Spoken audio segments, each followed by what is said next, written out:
दोस्तों, जिंदगी एक बहुत ही अजीब सी दास्तां है। पल भर में हम उन लोगों से दूर हो जाते हैं जो एक वक्त हमारी पूरी दुनिया होते थे। दर्द तो होता है, ब्रेकअप का दुख सबको होता है।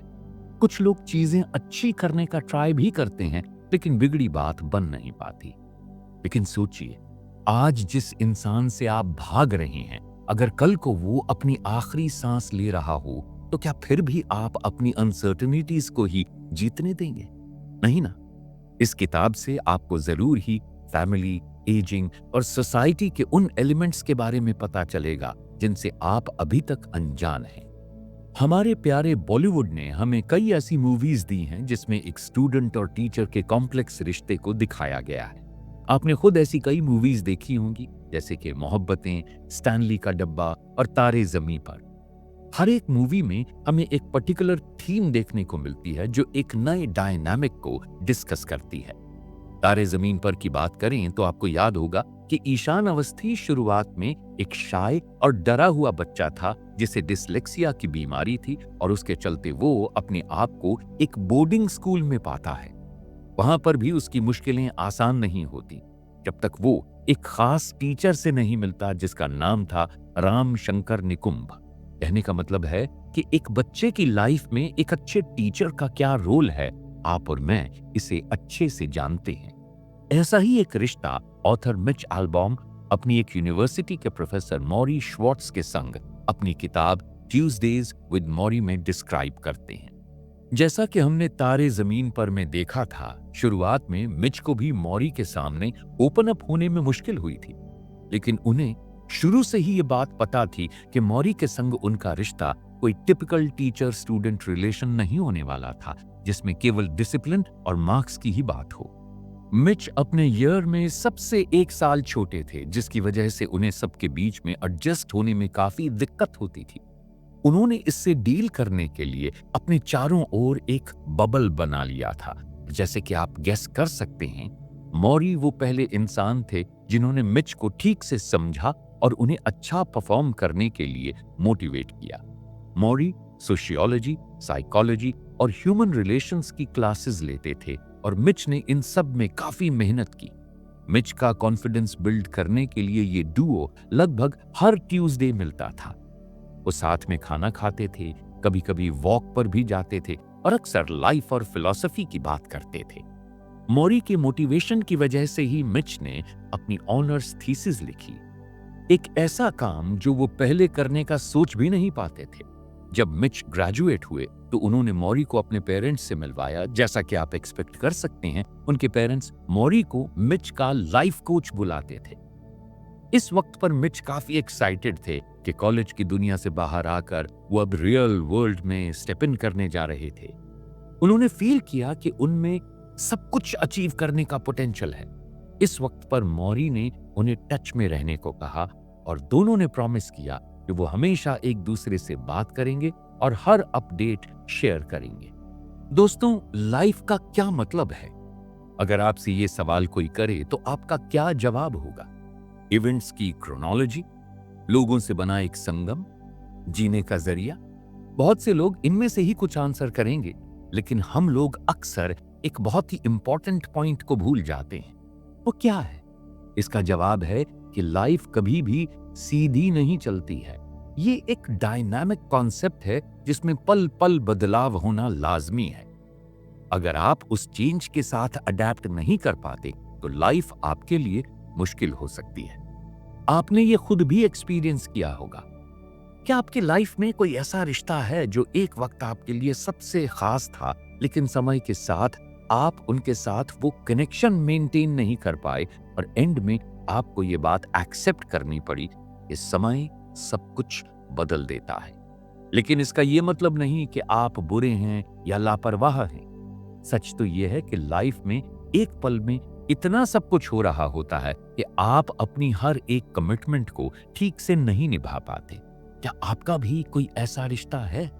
जरूर होगा। ऐसा ही मिच के साथ भी हुआ था। हमने पिछले सेगमेंट में समझा कि कैसे अब वो अपनी लाइफ के एक नए हिस्से में एंटर होने जा रहे थे और ऐसे में नेचुरल है कि उन्हें बहुत से नए लोग और नई पॉसिबिलिटीज एक्सप्लोर करने का मौका मिला होगा। अब हमारी कहानी शिफ्ट हो रही है मिच की ग्रेजुएशन से सीधा 16 साल आगे।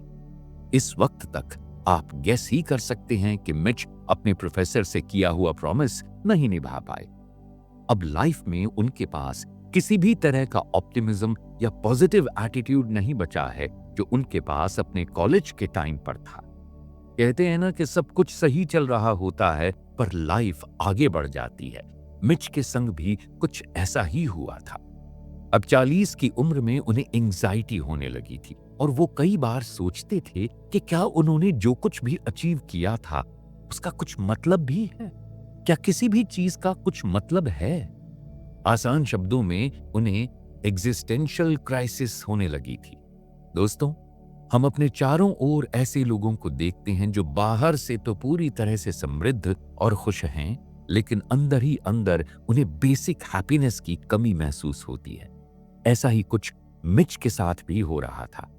अब कहने को तो वो काफी सेटल्ड थे, एक सक्सेसफुल स्पोर्ट्स राइटर बने जिसके चलते उन्होंने खूब पैसा कमाया और उससे एक अच्छा सा घर भी खरीदा। साथ ही साथ उनकी उस लड़की से शादी भी हुई जिससे वो प्यार करते थे। और क्या चाहिए भाई, इसे ही तो कहते हैं लाइफ हो तो ऐसी। लेकिन ऐसा नहीं था। इस सब के बाद भी उन्हें हमेशा लगता था कि वो पूरी तरह से अपनी लाइफ को जी नहीं पाए। इसके चलते उन्हें बेचैनी होती थी और साथ ही साथ उनके मन में एक डर भी रहता था कि उन्हें कभी ना कभी कोई बेहतर और यंग पर्सन रिप्लेस कर देगा। अपने खालीपन को भरने के लिए मिच हमेशा सक्सेस के पीछे दौड़ते रहे।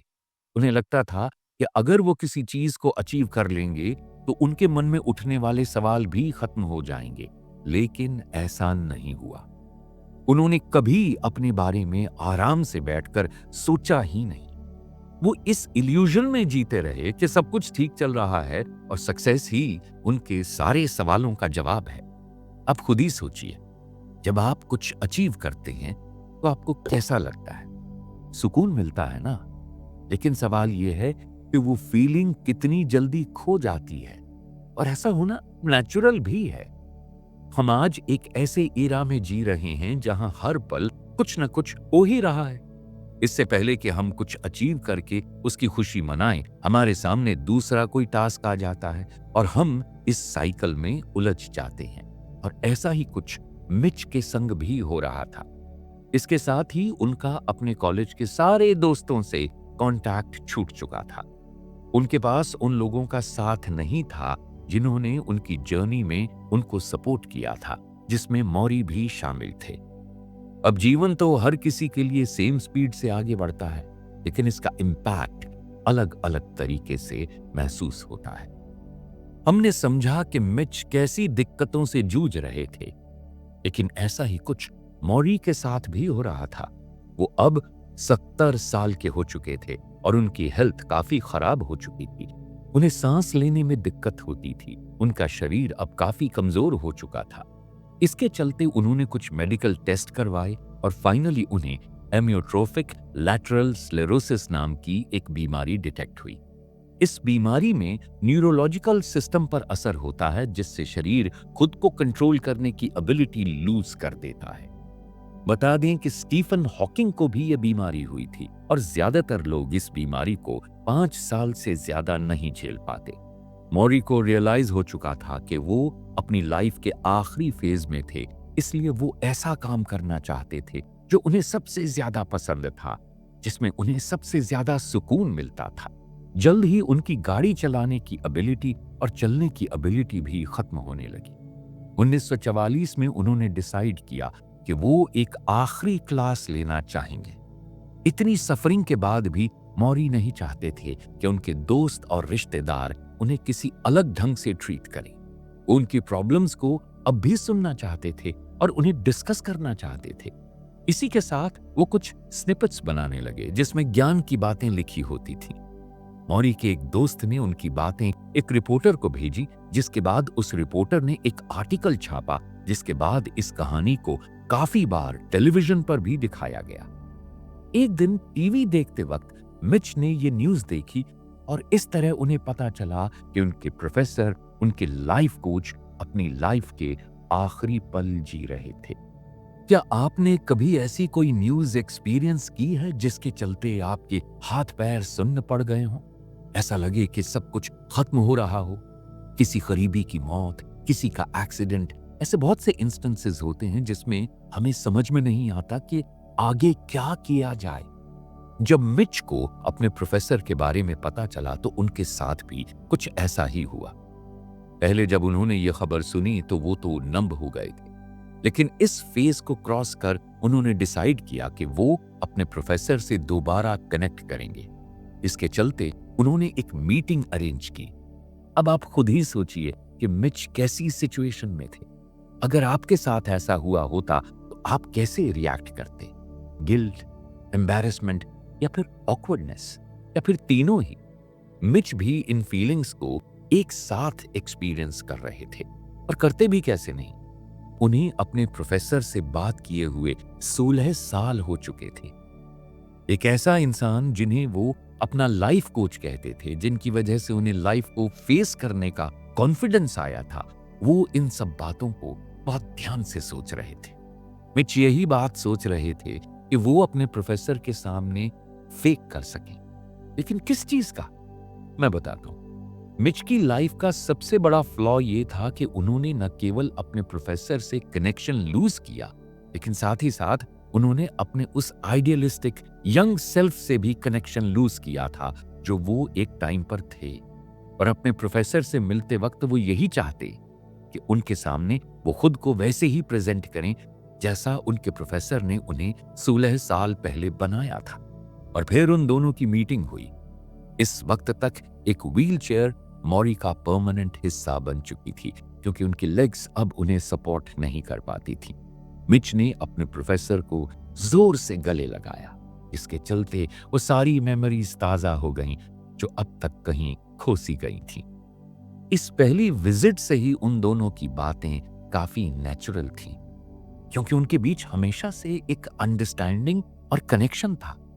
मिच ने इस वक्त ये रियलाइज नहीं किया, लेकिन मौरी के संग उनकी आखिरी क्लास शुरू हो चुकी थी। ये विजिट कुछ 2 घंटों तक चली और मौरी अपनी सिचुएशन को लेकर काफी कैंडिड थे। सबसे जरूरी बात यह कि वो अपने लिए सॉरी फील नहीं कर रहे थे, वो लाइफ को उसी फॉर्म में अप्रिशिएट कर रहे थे जिस तरह से उनके साथ चीजें हो रही थी। उन्होंने दूसरों से अपने कनेक्शंस के बारे में बात की, कैसे इतने सारे लोगों ने उनका साथ दिया और उन्हें प्यार किया। उनके मन में हर एक चीज के लिए अप्रिसिएशन था। इसके साथ ही उन्होंने पैशन और डिवोशन की बात भी की। जैसे जैसे उनकी बात आगे बढ़ी, मिच को काफी चीजें फील हुई, जिसमें गिल्ट और डिस्कम्फर्ट तो लाजमी था, लेकिन साथ ही उन्हें वो आइडियलिज्म और ऑप्टिमिज्म भी महसूस हुआ जो उनमें खो गया था। इस मीटिंग के बाद मौरी ने उन्हें फिर से विजिट करने को कहा। आपको क्या लगता है दोस्तों, इस बार मिच ने क्या किया होगा? सोचिए जरा। सही जवाब, मिच अपने प्रोफेसर से दोबारा मिले, और ऐसा उन्होंने अगले 14 हफ्तों तक हर ट्यूसडे को किया। इन 14 हफ्तों में उन्होंने काफी सारे टॉपिक्स पर बात की, जैसे सोसाइटी, एजिंग और डेथ।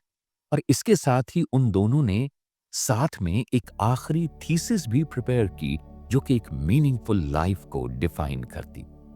जिंदगी सच में एक प्ले की तरह है। हम सब एक स्टेज पर अपनी अपनी ड्यूटीज को परफॉर्म करते हैं। हर किसी के संग एक सीक्वेंस जुड़ा होता है, और जब हमारा वक्त आता है तो हम सब एक एक करके एग्जिट करते हैं। क्या आपने कभी जिंदगी के असली मतलब को सोचने की कोशिश करी है? और इससे जरूरी बात, क्या आपके पास लाइफ को जीने की कोई क्लियर या गाइडिंग फिलॉसफी है? अगर ये सवाल हम आज लोगों से पूछें तो दुख की बात होगी कि ज्यादातर लोग किसी भी रियल व्यू या फिलॉसफी को नहीं मानते। इसके बदले हर किसी ने आजकल सोसाइटी के प्रेशर में आकर किसी न किसी सुपरफिशियल व्यू को पकड़ा हुआ है, जो उन्हें कुछ पल तो खुश रखता है, लेकिन वो इसे रिटेन नहीं कर पाते। अपने चारों ओर ही देखिए। अगर आपके पास एप्पल का आईफोन नहीं है तो आपके पास क्लास नहीं है। अगर आपने नेटफ्लिक्स की कोई लेटेस्ट सीरीज देखकर कोई व्यू क्रिएट नहीं किया है तो आपका ओपिनियन मैटर ही नहीं करता है। और न जाने ऐसी कितनी चीजें हैं जो आपको मीडिया और बिजनेसेस का स्लेव बनाती हैं। अगर आपने नोटिस किया हो तो यही एक बड़ी वजह थी जिसके चलते मिच को अपनी लाइफ में इतना डिससैटिस्फैक्शन फेस करना पड़ा।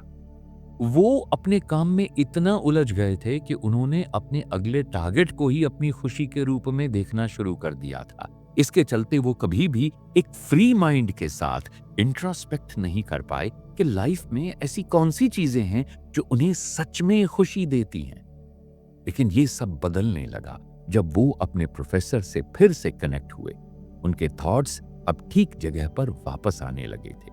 उनके प्रोफेसर ने मौत को डायरेक्ट एक्सपीरियंस कर उन्हें ऐसे लेसन्स दिए जिनसे उनके जीने का नजरिया ही बदल गया। मौरी ने हमेशा कोशिश की कि वो अपनी फैमिली के ऊपर बोझ न बने। वो चाहते थे कि उनके डिस्कशंस और नॉलेज से और लोगों को फायदा हो। सबसे जरूरी बात, वो नहीं चाहते थे कि इस बीमारी से उनके अलावा किसी और की जिंदा होते हुए मौत हो जाए। मौरी ने अपनी लाइफ में बहुत से लोगों को इन्फ्लुएंस किया था और इसके चलते वो हमेशा विजिटर्स से घिरे रहते थे और वो खुद को बिजी रख पाते थे। अपनी लाइफ के आखिरी फेज में वो दूसरों के संग एक डीप कनेक्शन के डायरेक्ट प्रूफ देने में सक्षम थे। बहुत से लोग अपने मटीरियलिस्टिक पोजीशंस को सबसे ऊपर रखते हैं, जिसमें वो अक्सर कनेक्शन और पर्पस को भूल जाते हैं, जिसका पछतावा उन्हें लाइफ में बाद में होता है। ये लेसन मौरी ने मिच को दिया कि जब लाइफ में आपका वर्क कल्चर आपको खुशी नहीं दे पा रहा है तो आपको हिम्मत करके उसे छोड़ देना चाहिए ताकि आप एक फुलफिलिंग लाइफ जी सकें। ऐसा आप अपनी फैमिली के साथ में टाइम बिताकर कर सकते हैं या फिर अपना पैसा ऐसी चीजों पर स्पेंड करें जिससे आपको एक नया एक्सपीरियंस मिले। आपको जानकर हैरानी होगी कि मौरी ने अपना फ्यूनरल जिंदा रहते ही अपनी लाइफ के आखिरी फेज में करवाया था, जो कि सोसाइटल नॉर्म्स के बिल्कुल उल्टा था। इसमें उन्होंने अपने सबसे खास दोस्तों और रिश्तेदारों को बुलाया और उनके साथ उन एक्सपीरियंसेस के बारे में बात की जो उन्हें सबसे प्यारे थे। साथ ही उन्हें लोगों के मुंह से वो सारे लेसन सुनने को मिले जो उन्होंने सबको सिखाए थे। ऐसा ही कुछ एक ट्रेडिशनल फ्यूनरल पर भी होता है। लोग आपको याद करते हैं और आपके बारे में बात करते हैं, लेकिन क्योंकि मौरी ने ये सब अपने जिंदा रहते करवाया था, इसलिए वो ये सब सुनने के लिए वहां खुद मौजूद थे। दोस्तों, आपके मन में चल रहा होगा कि इंडियन सोसाइटी में आप मौरी की तरह ऐसा कुछ कैसे कर पाएंगे। शायद आपको डर लगे, पर यह नेचुरल है। पहली बार में आप जब सोसाइटी के खिलाफ जाकर कुछ अलग करने की कोशिश करते हैं तो आपको रेजिस्टेंस फेस करनी ही पड़ती है। लेकिन कभी कभी हम ऐसा कर अपनी खुशी और इमोशंस के लिए ऐसा दरवाजा खोल लेते हैं जो हमेशा के लिए हमारे लिए जरूरी हो जाता है। हालांकि मौरी अपने मरते हुए शरीर के लिए दुखी थे, लेकिन उस वक्त उन्होंने अपने आप को खोने नहीं दिया और इस मौके का इस्तेमाल कर दूसरों के साथ ऐसा एक्सपीरियंस शेयर किया जो उन्हें जीवन भर याद रहेगा। इसकी वजह से उनकी लाइफ के आखिरी कुछ महीने केवल आंसुओं से ही नहीं बल्कि खुशी, कनेक्शन और पॉजिटिविटी से भी भरे हुए थे। मौरी ने अपनी आखिरी सांस 1995 के नवंबर के महीने में ली। उस वक्त उनका पूरा परिवार उनके साथ उनके घर में था, लेकिन उन्होंने अपनी आखिरी सांस अकेले ही ली क्योंकि वो नहीं चाहते थे कि किसी को भी उनकी मौत की बुरी यादें जिंदगी भर याद रहें। मुझे यकीन है कि प्रोफेसर मौरी का मैसेज आपकी समझ में जरूर आया होगा।